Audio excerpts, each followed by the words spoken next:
Everybody, welcome back. We're in topic 5 of Unit 2. And now it's about to get really fun.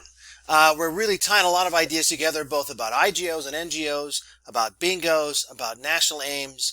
And now we've got sports space built in, and now we're going to see if the international community can play back. So if regimes in particular seek to use sports to their own ends, if they have an opportunity to leverage the sports or events that are in their sports space, and they find a place where they can leverage that in the international system and try and gain notoriety or gain prestige or gain something that they're looking for, then so too can IGOs and NGOs flip it back, and they can put pressure on countries through sports. I'm going to come back to this slide here in a minute, but let's jump forward real fast to this one and look at right now. So even this week, as I'm recording this, UEFA, which is the European IF, so it's the subdivision of FIFA for Europe, they banned Russia from all competitions, and this one was banning them from qualification for a big tournament in 2024.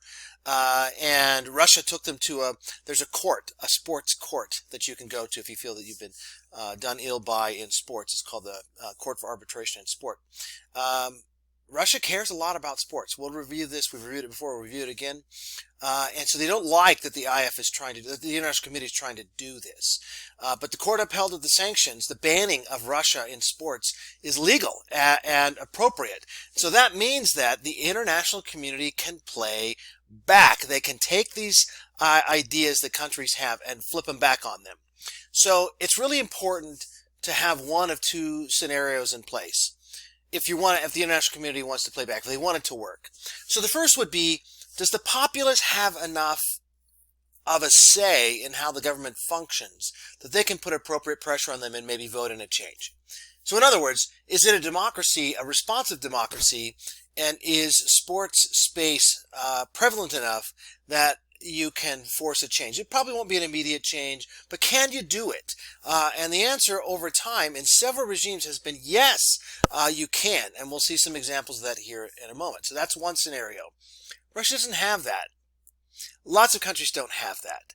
So if you don't have that, do you have a situation where the regime is using sports to define itself? Do they use sports to show that they're great? Do they use sports to show that they've attained something in society? And if yes, if they're using sports and sports space to promote themselves, then removing the ability to do that can also be impactful. So you can either use this to effect direct change through democracy or change through the regimes modifying their own ways. So let's look at that and see what we can see. So I think the first thing we ought to do is define the international community. And this is harder than it seems, because depending on what field you're in or what specific kind of topic you're looking at, definitions of the international community vary. It is a phrase that's used with some regularity to refer to something that binds actors together out there that might act in concert or might leverage pressure, but those definitions are often different. So in some cases, it will be just a family of nations. In some, people will argue that it's only the Western powers, like the United States and its allies in Western Europe.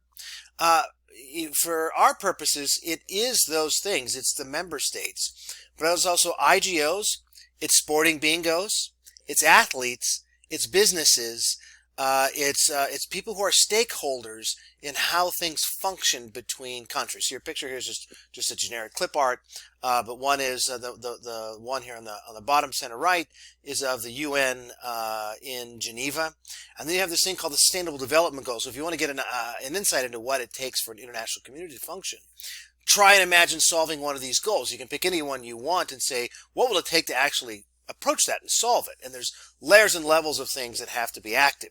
So for our purposes, it includes all of those things. And if you can get that grouping of states to act in concert against a regime or against something, then you have the chance to affect some interesting change. In this case, then, the international community will play back, so to speak.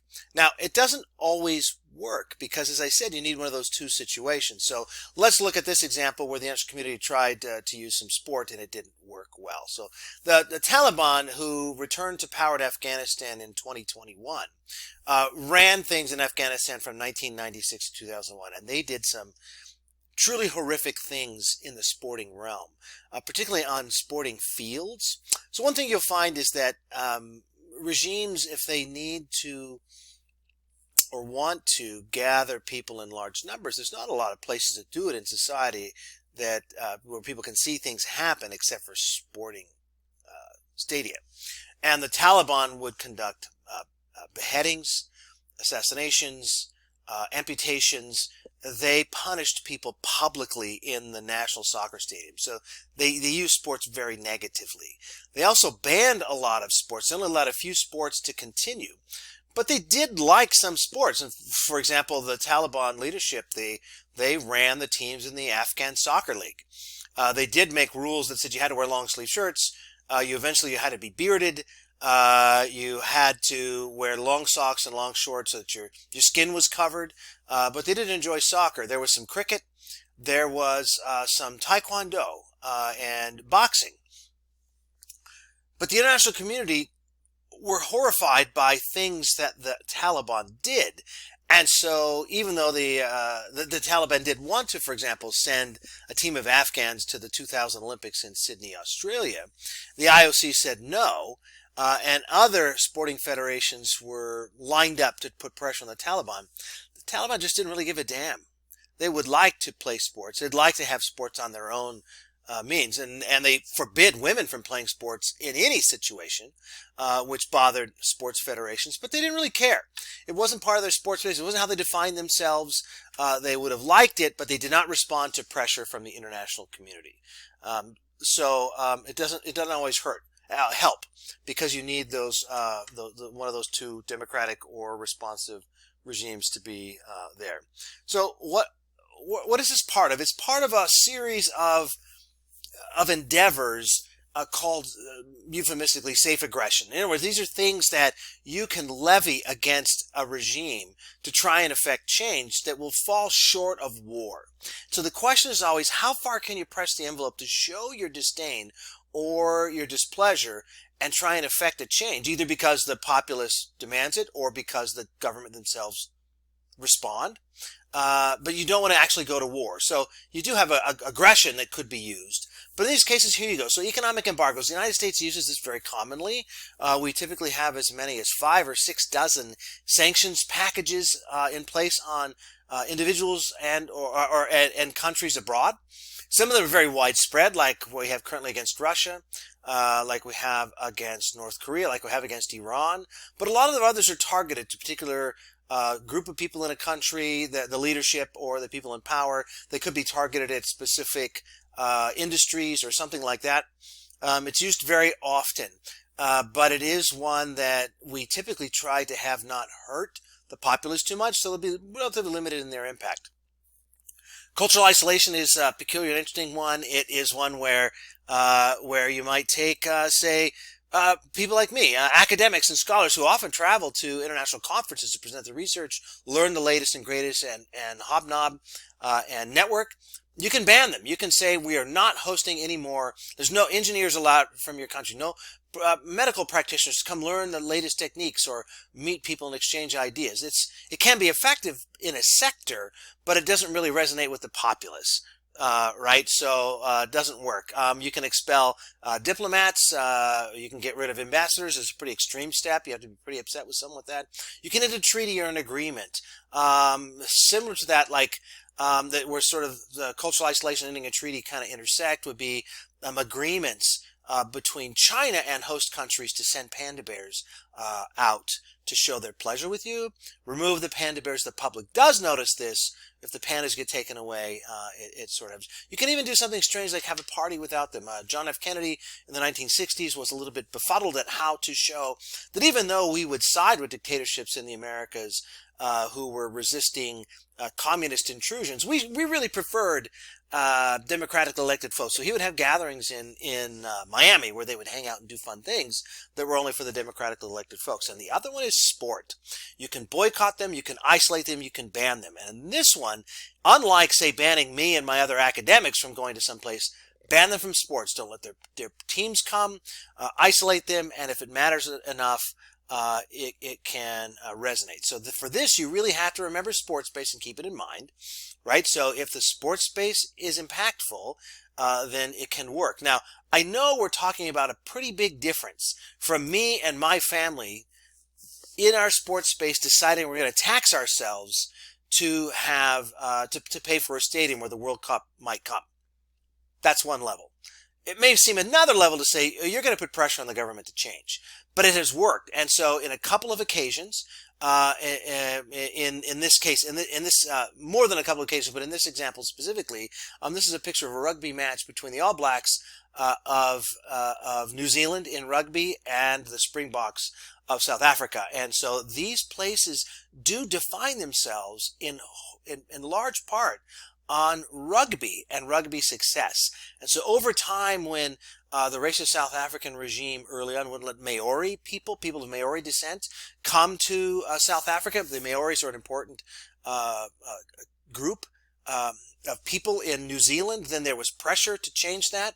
There was pressure on New Zealand to stop playing games against the apartheid racist regime in South Africa, and that pressure begins to work because of the way the populace responds. So in South Africa, then, you have an ability to do lots of things. All these sorts of ideas that are on this slide up here, all sorts of safe aggression, come together. There's an attempt to bring them all together to do things to isolate South Africa and get them to change.